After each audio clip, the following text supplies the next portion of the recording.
ನಾವು ಯಾವತ್ತೂ ಕೂಡ ಒಂದೇ ಸಮುದಾಯಕ್ಕೆ ಸೀಮಿತವಾದಂಥ ಎಲ್ಲ ಸಮಾಜದಲ್ಲಿ ಎಲ್ಲ ಸಮುದಾಯಗಳನ್ನು ತಗೊಂಡು ಹೋಗುವಂಥ ಏಕೈಕ ಪಕ್ಷ ನಮ್ಮದಾಗಿದೆ. ಸಂವಿಧಾನವನ್ನು ಆಶಯಗಳನ್ನು ನಾವು ಜಾರಿಗೆ ತರುವುದು ನಮ್ಮ ಜವಾಬ್ದಾರಿಯಾಗಿದೆ.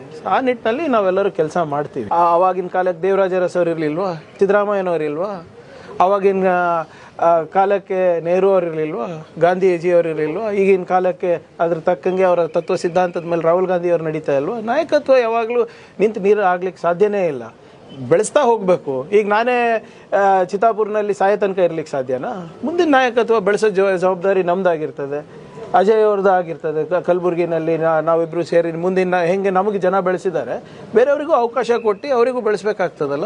After all it is all about party, not about individuals. ನನ್ನಿಂದ ಪಕ್ಷ ನಡೆದಿದೆ ಅಂತ ಅಂದ್ಕೊಂಡಿದ್ರೆ ಅದು ಎಲ್ಲರ ಭ್ರಮೆ.